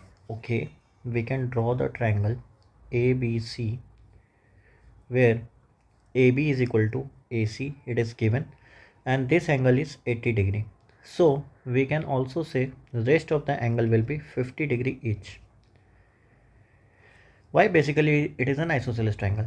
अब क्या कहा है कि with the points D, E are on the sides B C. अच्छा D कहाँ पे है, B सी पे, तो डी कहीं बी सी पे है, ठीक है। So D is on B C. और क्या कहा है, E is in A C. So if the point E is on A C और एफ, एफ कहाँ है, ई ए सी पे है। सो ई इज़ ऑन ए सी, ई को ए सी पे बना लिया जाए। और एफ कहाँ है, F is somewhere on A B, ठीक है। सच डैट ये ऐसा बन गया, इसको ज्वाइन कर सकते हैं something like this, such that C is equal to C D. तो C E is equal to C D, मतलब हमें ये दे रखा है कि सी और सी डी इक्वल है, ठीक है। और B F is equal to B D है, B F is equal to B D, ये भी दे रखा है, B F is equal to B D. अब हमें पूछा क्या है, angle E D F in degree is, ठीक है। अगर ई डी एफ निकालना है, so basically how can we proceed. तो मैं ये कह रहा कि अगर हमें ये पता है कि 50 डिग्री ऐसा है, सो हाउ द वैल्यू भी, ये वैल्यू कितने हो जाएंगे, कैसे निकलेगा, क्योंकि हमें पता है सी डी ई अगर निकालना है और अगर बी डी एफ निकालना है तो आसानी से निकल सकता है। क्यों, क्योंकि अगर ये 50 है तो बेसिकली मैं ये कह सकता हूँ कि ये 65 डिग्री होगा और ये भी 65 डिग्री होगा। क्यों, B D F, triangle B D F is isosceles, ये भी आइसोसेलेस ट्रायंगल है, ठीक है। सॉल्यूशन। और C D E, triangle C D E is isosceles again, तो इसका मतलब क्या होगा, ये भी 65 है और ये भी 65 है। तो अब हमें चाहिए क्या था, triangle angle E D F. तो angle E D F is equal to कितना हो जाएगा, 180 minus 65 into 2, why that is equal to 180 minus 130 is equal to 50। क्यों, क्योंकि angles in a straight line, angles in a straight line का sum कितना होता है 80, तो आंसर कितना हो गया 50 degree. Next question says, if the length of 3 sides of a triangle are consecutive positive integers, ठीक है, and its perimeter is less than और equal to 100, find how many such acute triangles are there. Okay, एक triangle है A B C, ठीक है। इस triangle में क्या कहा गया है, length of 3 sides are consecutive positive integers, ठीक है। मैं एक को n मानता हूँ तो दूसरा n+1 होगा और ये n+2 होगा। बेसिकली ये तीनों क्या है, मैं सिंपल सा ये कह देता हूँ कि n बिलोंग्स टू z+, तो बाकी सारे तो z+ से बिलोंग करेंगे। अच्छा, इनकी पेरीमीटर दे रखी है लेस देन इक्वल टू 100, इसका मतलब क्या है, पेरीमीटर मतलब n+1 और प्लस n+2, ये दे रखा है लेस देन इक्वल टू 100, तो इसका मतलब 3n is less than equal to कितना हो गया, 3, डैट इज़ 97, 97 मतलब समथिंग 32 पॉइंट समथिंग। तो मैं इतना तो कह सकता हूँ कि n का जो वैल्यू होगा वो 32 से तो कम या बराबर हो सकता है, ठीक है। और लेकिन n का वैल्यू क्योंकि पॉजिटिव इंटीजर है तो ये तो 1 से तो कम से कम बड़ा ही होगा, ठीक है। ये कंडीशन इनइक्वालिटी होना चाहिए। अच्छा, अब ट्रायंगल इनइक्वालिटी की थोड़ी बात कर लें। तो ट्रायंगल इनइक्वालिटी क्या कहता है, triangle inequality says sum of two side is always greater than the third side. तो सम ऑफ टू साइड में कोई भी मान लो n और प्लस n+1 मान लिया मैं, that shall be greater then n+2, ठीक है। तो इसका मतलब क्या है, 2n+1 must be greater then n+2। So this means basically n is greater then 1, यहाँ से n ग्रेटर देन 1 पता चल रहा है। अच्छा, कोई और दोनों को एक साथ लेते हैं तो वहाँ से क्या पता चलेगा कि n+2 plus n+1 must be greater then n, तो basically n must be greater than -3, तो इससे तो कोई वैलिड रीज़न नहीं पता चलता है, तो लेट्स डिस्कार्ड दिस। बाकी अगर कोई भी वैल्यू एक साथ ले लें कि n और n+2, हाँ, तो उससे ये पता चल रहा है कि n इज़ ग्रेटर देन 1, ये आ रहा है, ठीक है। तो यहाँ पे इनइक्वालिटी साइन हट जाएगी। अच्छा, अब हम ये कहें कि एक्यूट एंगल ट्रायंगल के लिए कंडीशन क्या होता है। फॉर एक्यूट एंगल, ये बच्चों मैंने थ्योरी में मैं पढ़ा चुका हूँ। इससे पहली वाली लेक्चर अगर आप देखोगे ओलंपियाड सीरीज़ की, तो मैं वहाँ पे बात किया हूँ कि एक्यूट एंगल ट्रायंगल के लिए कंडीशंस क्या होती है। जो सबसे बड़ी साइड है, उसका स्क्वायर बाकी दोनों के साइड के स्क्वायर से कम होगा। इसका मतलब n का स्क्वायर प्लस n प्लस 1 का whole square must be greater than equal to n plus 2 का होल स्क्वायर, ये होना चाहिए। ठीक है, अब ये कंडीशन अगर वैलिड है तो क्या हो जाएगा, N square plus 1 plus 2n, और इधर कितना हो गया बच्चों, N square plus 4n। So basically यहाँ से एक एन स्क्वायर मैं कैंसिल कर सकता हूँ क्योंकि ये पॉजिटिव वैल्यूज़ हैं। तो N square plus 2n minus 4n, so minus 2n minus 3 must be greater than 0। तो इसका मतलब क्या हो गया, N square minus 3n plus N minus 3 greater than 0। So N minus 3 and N plus 1 must be greater than 0। ठीक है, सो यहाँ से क्या वैल्यू आया, दिस इज़ -1, दिस इज़ 3, ये पॉजिटिव होगा, प्लस ये माइनस ये प्लस। अब n का वैल्यू क्योंकि 1 से तो बड़ा होना चाहिए, तो इसका मतलब n का वैल्यू 3 से बड़ा ही लेंगे। तो इसका मतलब क्या हो गया, केस ऐसा हो जाएगा कि n must be greater than 3 but less than equal to 32। तो टोटल कितने केसेस आ जाएंगे मेरे पास, मुझे काउंट कहाँ से करनी है, 4 से 32। तो n must B N element of 4 to 32। 4 से 32 में कितने एलिमेंट होंगे, सो 32 minus 4 plus 1 that is 29 elements. तो 29 इज़ द आंसर। कितने ऐसे ट्रायंगल हो सकते हैं, 29। Says triangle ABC and ABD are isosceles with AB is equal to AC is equal to BD and AC intersects BD at E. If AC is perpendicular to BD, then angle C plus angle D is. So basically, we have one triangle that is ABC. So let's say this as ABC, and the other triangle as ABD. So suppose D will be somewhere here. Say D is somewhere here. So this is D and here is the triangle. ठीक है, A B C और A B D isosceles है और A B और A C equal है, A B is equal to A C, ये दोनों दे रखा है, और बी डी के भी बराबर है, मतलब this is also equal to B D, मतलब ए बी और ए सी तो बराबर है ही, and this is also equal to B D. ठीक है, ये तीन बराबर है। ओके, तो अब क्या कहा है, and A C intersects B D at E, so this point is E, और कह रहा है A C is perpendicular to B D, A C और बी डी परपेंडिकुलर, मतलब इसका मतलब ये एंगल 90 डिग्री है। ठीक है, then angle C plus angle D is equal to, तो angle C plus angle D निकालना है। ठीक है, तो बेसिकली लेट एंगल सी को मैं मान लेता हूँ एक्स डिग्री, तो ये एक्स है, ये 90 है, तो इसका मतलब ये 90 माइनस एक्स होगा। ठीक है, अच्छा, अब अगर ए सी बराबर ए बी है तो एंगल ए बी सी भी एक्स डिग्री होना चाहिए। तो बेसिकली अगर ये पूरा x है तो सिर्फ ये पोर्शन कितना होगा, x minus 90 plus X that is equal to 2x minus 90 degree. ठीक है, ये हो गया 2x माइनस 90।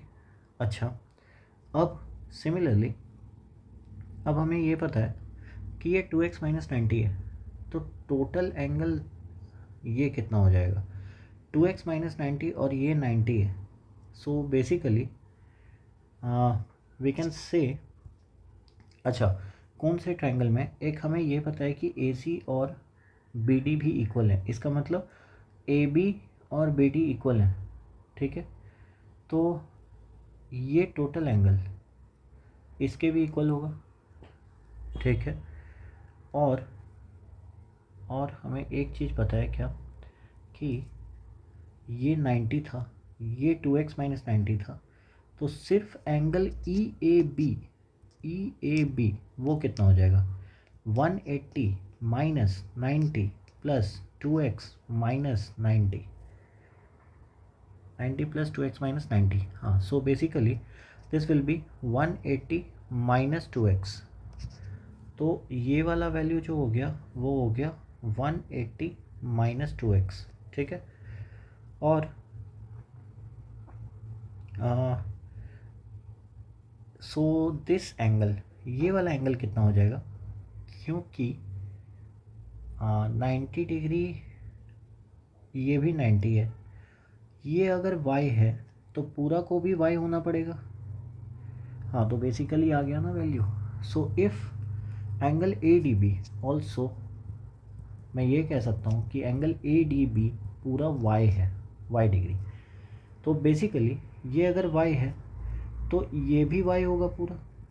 ठीक है, और किस ट्रायंगल की बात करूँ मैं, in triangle A D B की बात कर लूँ, उस केस में मैं सिंपल कह सकता हूँ कि y plus Y plus 2x minus 90 is equal to 180 degree. तो यहाँ से कितना हो गया, 2y plus 2x is equal to 270। So basically y plus x कितना हो गया, इज इक्वल टू 135 डिग्री। और पूछा भी मेरे से यही गया था क्या, angle C plus angle D, तो y प्लस एक्स तो वही है, angle D plus angle C, इसका वैल्यू कितना हुआ, that is equal to 135। So answer will be what, 135 degree. So next question says in triangle A B C angle A is equal to 70 degree.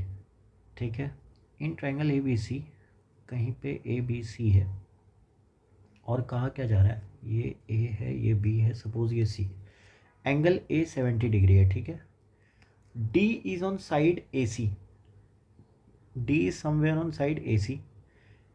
ठीक है, D might be somewhere and the angle bisector of A intersects B D. अच्छा, let me join B D. और angle bisector of A C मतलब let's say this is the angle bisector, मतलब this will be 35 degree और ये भी 35 है। ये कहाँ पे मिल रहा है, बी डी एट एच, ये एच पे मिल रहा है, such that A H is equal to H E, और ये एच ई है। ये 3:1 है, तो मैं इसको 3y मान लेता हूँ ए एच को, और एच ई को मैं y मान लेता हूँ। ठीक है, और कह रहा है B H is to H D 5:3 है, इसका मतलब बेसिकली ये 5x है और ये 3x है। ठीक है, then angle C in degrees is, so angle C का वैल्यू पूछा है, तो angle C, let angle C is equal to theta. ठीक है, so how do we approach now, पहले तो मुझे एक थ्योरम पता हो बच्चों कि ये ट्रायंगल ए बी सी है, अगर मैं ए का एंगल बाइसेक्टर बनाता हूँ, सपोज ये डी पे इंटरसेक्ट करता है, तो मुझे पता होना चाहिए कि A B by A C is equal to B D by D C. इसको बोलते हैं angle bisector theorem, this is angle bisector theorem. ठीक है, तो अगर एंगल बाइसेक्टर थ्योरम समझ आए तो यहाँ पे अब अगर बोलोगे इसका प्रूफ, तो वो प्रूफ भी किया जा सकता है, सिंपल सी बात है, इसको एक्सटेंड कर लो और ज्वाइन इट समवेयर। ठीक है बच्चों, अगर ये ज्वाइन करें, और कैसे एक्सटेंड करा है मैंने कि सी जो है वो पैरेलल टू ए डी होना चाहिए। Okay, C parallel to A D है, मैंने ज्वाइन कर दिया ए को एक्सटेंड करके। अब होगा क्या, क्योंकि ये एंगल बाइसेक्टर है तो इसको मैं एक्स मान सकता हूँ, ये भी एक्स है। अब ए सी एक ट्रांसवर्सल है तो ये भी एक्स होगा, अल्टरनेट इंटीरियर, ये एक्स है तो ये एंगल भी एक्स होगा, कॉरस्पॉन्डिंग एंगल। ठीक है, तो बेसिकली हमको क्या पता चला कि ए सी इज इक्वल टू ए ई है, और ए डी अगर सी के पैरेलल है तो थेल्स थ्योरम क्या कहता है कि B D by D C जो है वो किसके बराबर होना चाहिए, वो बी ए मतलब that is A B by A E के बराबर होना चाहिए, और ए ई किसके बराबर है, ए सी के बराबर, हैंस प्रूफ। ठीक है, तो मैं किस ट्रायंगल की बात करूँगा, in triangle A B D. ठीक है, A H is angle bisector, A H is angle bisector of angle A. ठीक है, तो यहाँ से मैं कह सकता हूँ कि B H by H D is also equal to A B by A D. ठीक है, and that is equal to 5/3। तो इसका मतलब ए बी फिर से 5x होगा, ए डी फिर से 3x होगा, ये हो गया, मतलब this portion is 5x and this portion is 3x। ठीक है, नेक्स्ट नाउ हमें h पता है, हमें d पता है, अगर कुछ और देखना है इसमें एक्स्ट्रा एडिशन करने के लिए, one construction can be done. अब कंस्ट्रक्शन कैसा, तो हम फिर से थेल्स थ्योरम का यूज़ करना चाहेंगे, कैसे कर सकते हैं, या फिर सिमिलैरिटी का concept.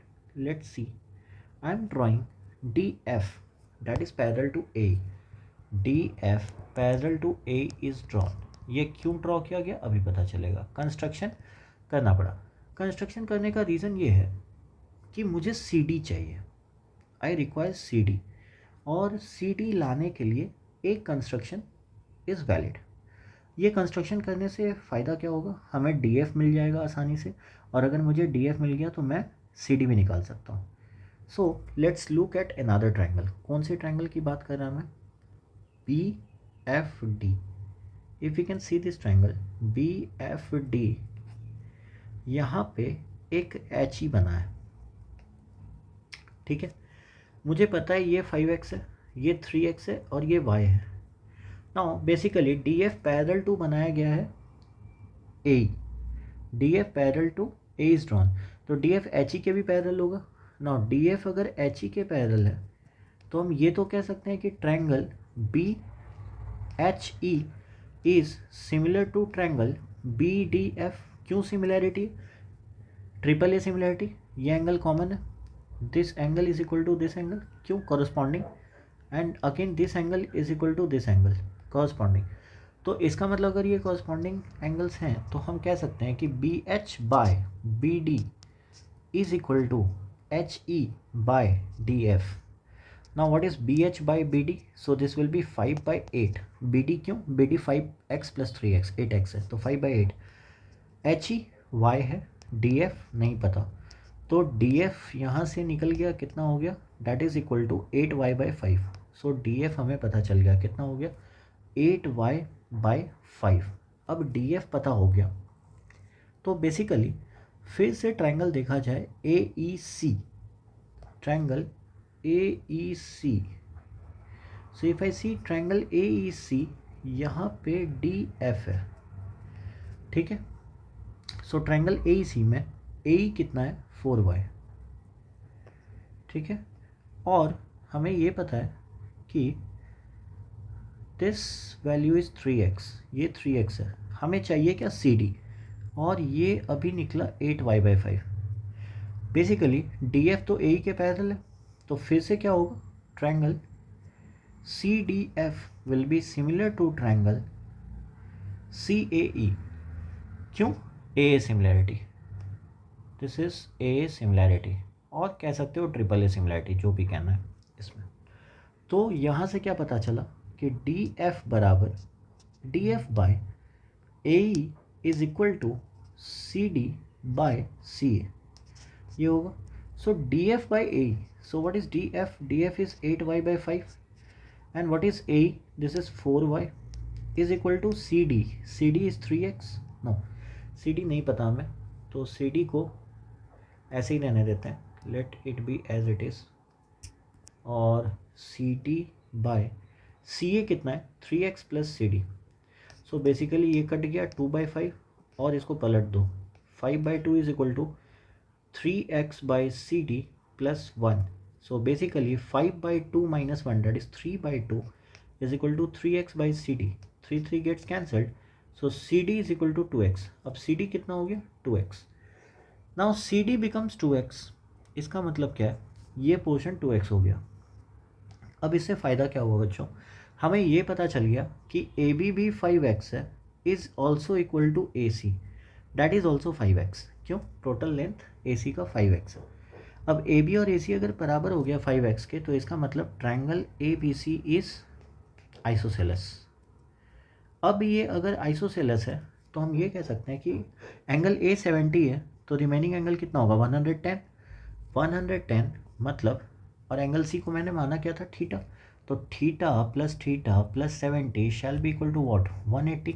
So therefore 2 theta is equal to 110. तो थीटा कितना हो गया? 55 degree. So the answer is 55 degree. Now let's see question number 21. So what does 21 say? In triangle A B C, angle A is equal to 96 degree. Extend B C to an arbitrary point D. मतलब एक triangle है random, this is A B C. Angle A कितना दिया हुआ है? 96. और बोला क्या गया है? बी सी को एक आर्बिट्ररी पॉइंट डी पे एक्सटेंड करो. ठीक है, the angle bisector of A B C and A C D, मतलब एक्सटीरियर एंगल का बाइसेक्टर और इंटीरियर एंगल का बाइसेक्टर मिलता है जाके कहाँ पे? A1 पे. And the angle bisector of A1BC. Okay, फिर से एक एंगल बाइसेक्टर बनाया जाता है इसका. ठीक है, and A1CD intersect at A2. Okay, and so on. मतलब ये चलता रहा. बाकी A4BC बनता है और A4CD बनता है, वो इंटरसेक्ट करता है A5 पे। Find the size of angle A5 in degrees. Now this question is simple.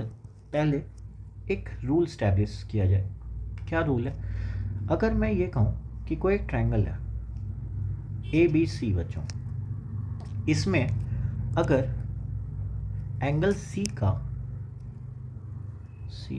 Angle C को एक्सटेंड करके एक्सटीरियर एंगल का बाइसेक्टर बनाया जाए और इंटीरियर एंगल की बाइसेक्टर बनाई जाए, तो मैं ये कह सकता हूँ कि ये थीटा जो होता है वो एंगल A/2 होता है। ये मैंने प्रूव भी करा है पिछले लेक्चर्स के। अगर आप थ्योरी देखोगे तो दिस इज़ ईजली प्रूव्ड। ठीक है, मैं यहाँ पे फिर से बता देता हूँ। सपोज ये एंगल A और मैंने कहा क्या इसका एंगल बाइसेक्टर, तो बेसिकली ये टोटल एंगल कितना हो जाएगा? Angle A plus angle B is equal to angle ACD।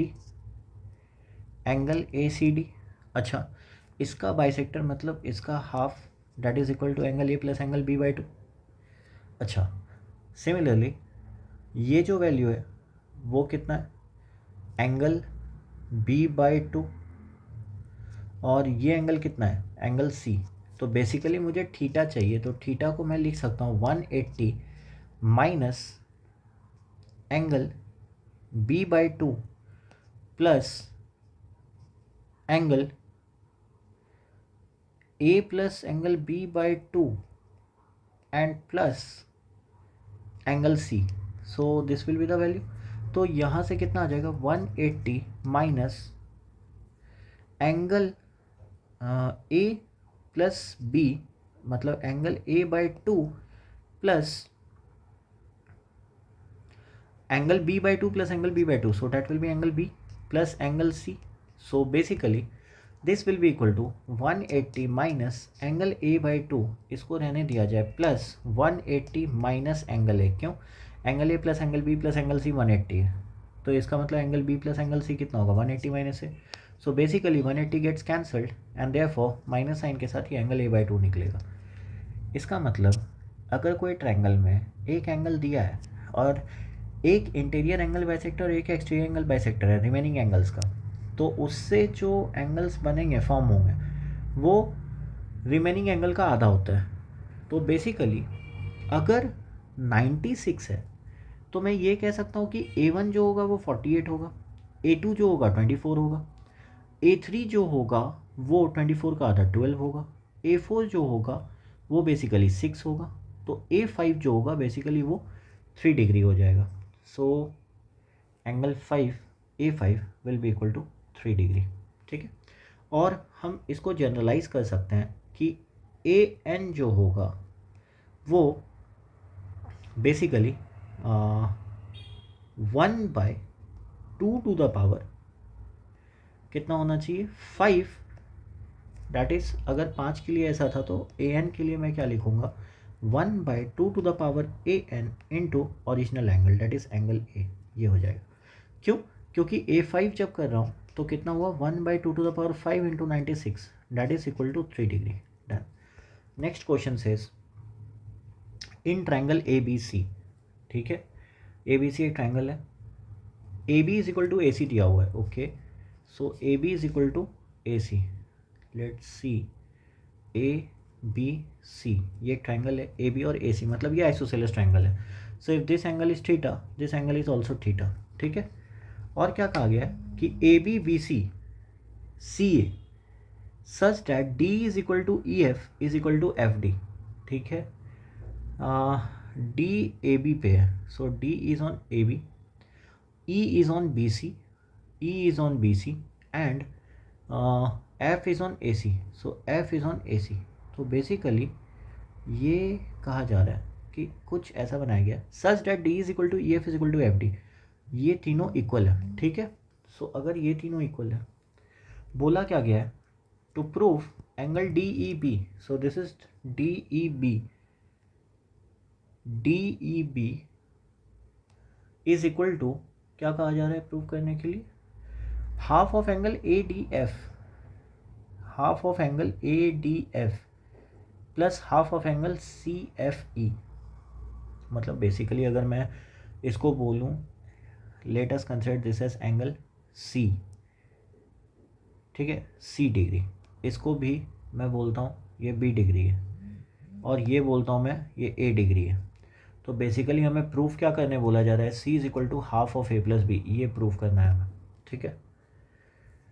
Okay, so how do we do it now, D is equal to E F is equal to D F दिया है, तो ये equilateral triangle होगा, equilateral triangle, क्योंकि तीनों sides equal हैं, तो basically each angle will be 60 degree, this is 60, this is 60, done. तो मैं ए को तो ये कह सकता हूँ कि A will be C plus theta, हाँ, एंगल ए जो होगा वो A plus 60 is exterior angle for triangle B D, triangle B D E की बात करें तो A plus 60 will be equal to theta plus C, ठीक है। अच्छा, सिमिलरली अगर मैं ये कहूँ कि b प्लस 60 जो होगा, अच्छा a प्लस 60 थीटा प्लस सी हो गया, साथ में अगर ऐसा कहा जाए कि ये 60 है और ये a है, तो बेसिकली a माइनस 60 मतलब किस ट्रायंगल में देखा जाए, so I am seeing this triangle, ठीक है। a का रिलेशन और कैसे निकाल सकते हैं बच्चों, हम ये कह सकते हैं कि c जो है c प्लस 60, हाँ यहाँ पे ये भी कहा जा सकता है कि c plus 60 can also be written as, for triangle में सी एफ की बात कर रहा हूँ, that can also be written as b plus theta, ठीक है। तो बेसिकली हमें एलिमिनेट क्या करना है, थीटा एलिमिनेट करना है, so we can write a plus 60 minus C can be written as c plus 60 minus B, मैंने दोनों इक्वेशन से थीटा को एलिमिनेट कर दिया। सो बेसिकली यहाँ पे क्या हो जाएगा, 60 will get cancelled, so a plus B will be equal to 2c, therefore c will be equal to half of a plus B, and done. यही प्रूव करना था हमें। c क्या था, एंगल DEB, और a क्या था, a था ADF, और b क्या था, that is EFC, proved. Next question says in right angle triangle ABC angle C is equal to 90, so basically क्या है कि कोई एक राइट एंगल ट्रायंगल है ABC, ठीक है। सो ट्रायंगल ABC, तो ये ऐसा है कि इसमें दिया हुआ है ये 90 डिग्री, ठीक है। Okay, E is on BC, so E is on BC, ठीक है, E कहीं BC पर है, okay, such that AC is equal to BE दिया है। अच्छा, AC and BE are equal, तो मैं इसको रीड्रॉ करता हूँ, सपोज कुछ ऐसा मान लेता हूँ यहाँ पे कि E सपोज यहाँ है, तो AC और BE इक्वल है, मतलब ये X है, तो suppose this is also X, ठीक है। और क्या बोला है, D is on AB such that D is perpendicular to BC, okay, D suppose कहीं यहाँ पे कह रहा है D जो है वो BC के परपेंडिकुलर है, D is BC to perpendicular to BC, ठीक है। और D प्लस BC हमें दे रखा है 1, और BD दिया हुआ है हाफ, मतलब BD is given as half, और D प्लस BC 1 है, ठीक है। तो इसका मतलब अगर हम D को कुछ y मानते हैं तो बेसिकली हमें BC 1 माइनस वाई दे रखा है, ठीक है। हमें एंगल B चाहिए, we require angle B, so what is the procedure, तो इसमें हम ऐसा कर सकते हैं कि अगर हम ट्रायंगल, कौन से ट्रायंगल की बात कर रहा हूँ मैं बात कर रहा हूँ BED, और अगर एक्सटेंड करूँ तो I am talking of BAC, ये दोनों ट्रायंगल सिमिलर होंगे, क्यों सिमिलर होंगे, this is 90, this is also 90, angle B is common, तो बेसिकली मैं ये कह सकता हूँ triangle BED is similar to triangle BCA, तो इस केस में ये लिखा जा सकता है कि D by A C is equal to B by B C. ठीक है, अब डी कितना है, D is Y, A C कितना है, A C is X, and basically B कितना है, बी नहीं पता, लेकिन बी सी कितना है, 1 माइनस वाई। ठीक है, सो और बी ई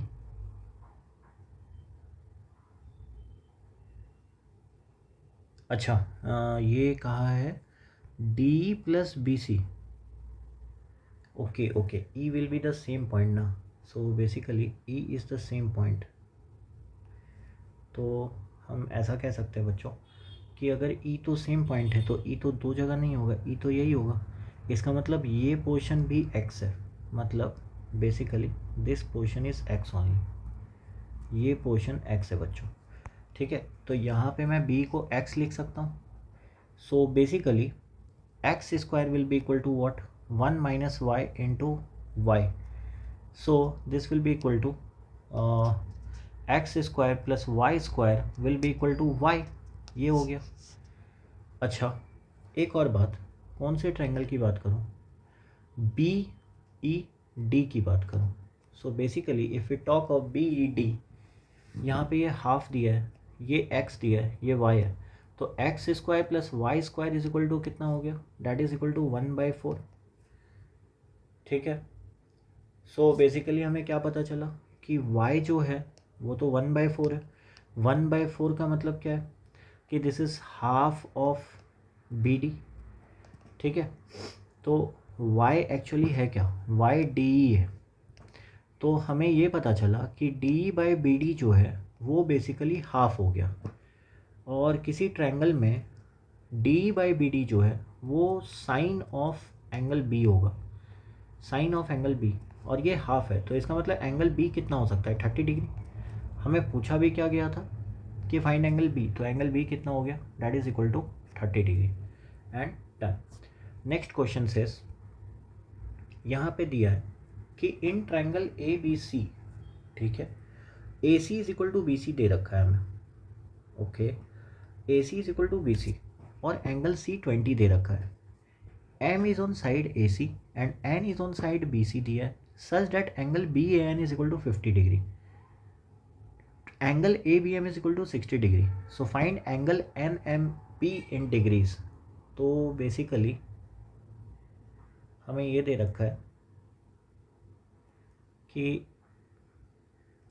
एक ट्रायंगल ABC है, तो से दिस इज ABC, जहाँ की AC और BC इक्वल है, AC और BC इक्वल है, और एंगल C कितना है, 20।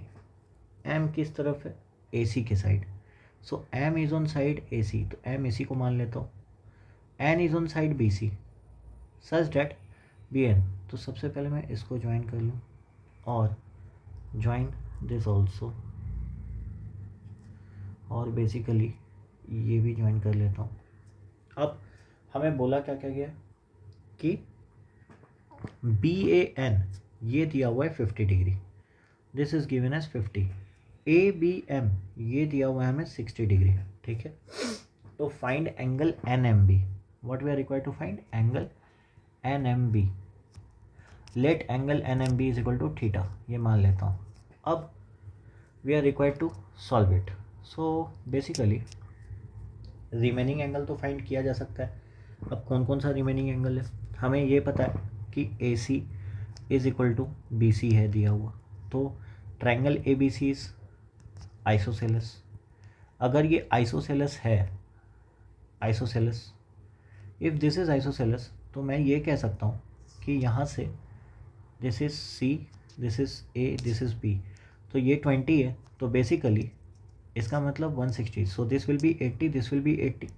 अब अगर ये 80 है तो बेसिकली 30 कौन सा होगा, ये 30 हो जाएगा, दिस विल बी 20 डिग्री। ठीक है, फर्स्ट थिंग। अच्छा, उसके बाद क्या कौन कौन सा एंगल निकाला जा सकता है? मैं ये भी निकाल सकता हूँ कि ट्रायंगल ए एम बी को देखा जाए, ए एम बी, तो उसमें 80 ये है, 60 ये पता है, तो ये कितना हो जाएगा? This will be 40 degree. तो बेसिकली मुझे एंगल ए एम बी भी पता है and that is equal to 40। तो मैं यहाँ पे ये लिख देता हूँ, दिस इज़ 40। अच्छा, मुझे ट्रायंगल ए एन बी को अगर देखूँ, ए एन बी, तो मुझे ये पता है कि ये 80 है, ये 50 है, so basically this will be 50 degree. ठीक है, 80, सो दिस इज़ 50 डिग्री। और यहाँ से मुझे ये भी पता चलता है कि बी ए बराबर बी एन है। क्यों? क्योंकि ये आइसोसेलेस ट्रायंगल का केस हो गया। तो बी ए बराबर बी एन है, मतलब this is equal to this portion B N, ये दोनों इक्वल है।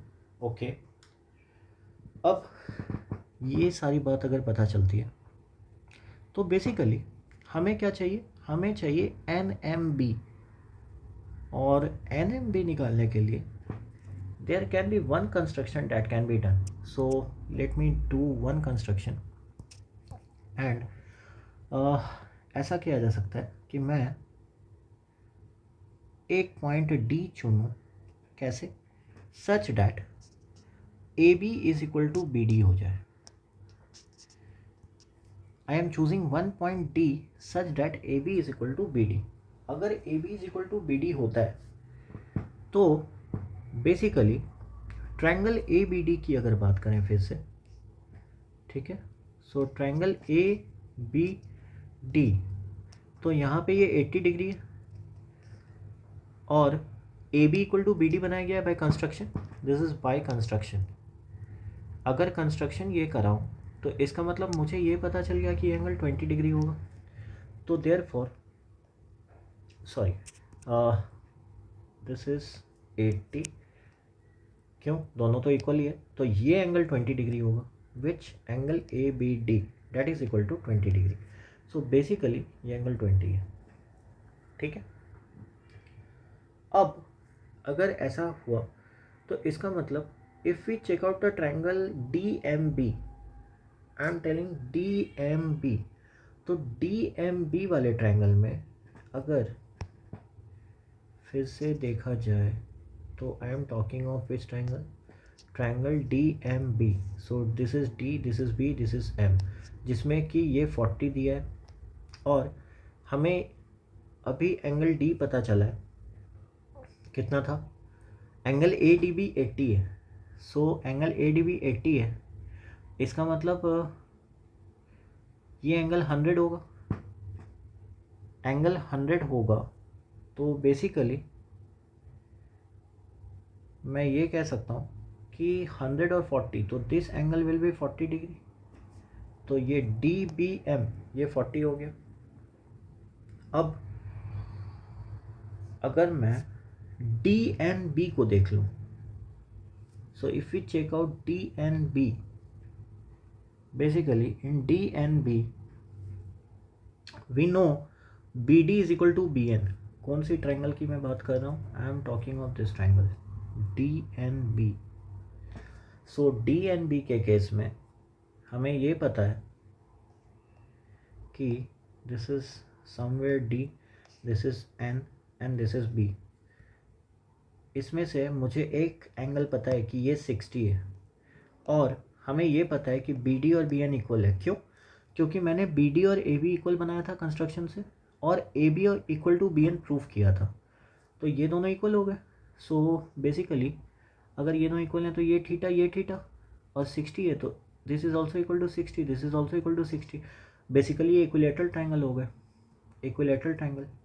अब अगर ये इक्विलैटरल ट्रायंगल हो गए तो इसका मतलब मैं ये कह सकता हूँ कि B D is equal to B N is equal to D N है।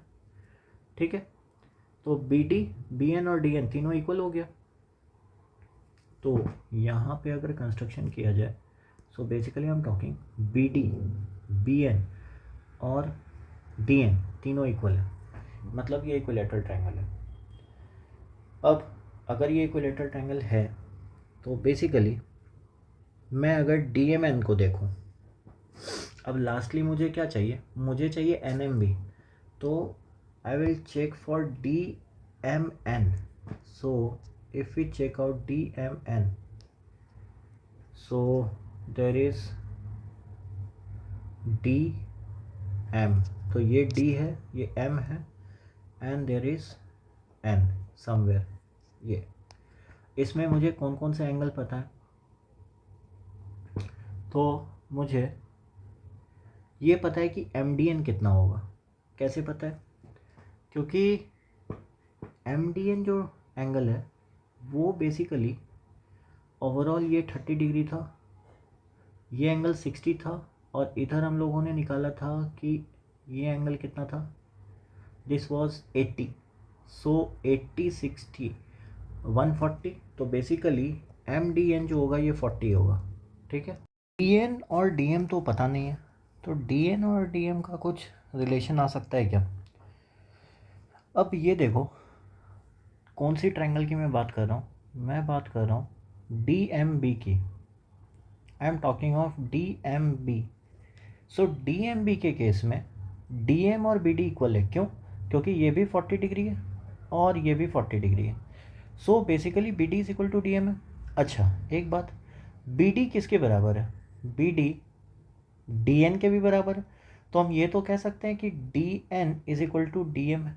यहाँ से ये कंक्लूजन तो आ सकता है कि DN और DM ये दोनों इक्वल है. तो अगर DN और DM इक्वल हो गए तो इसका मतलब ये भी थीटा है और ये भी थीटा है.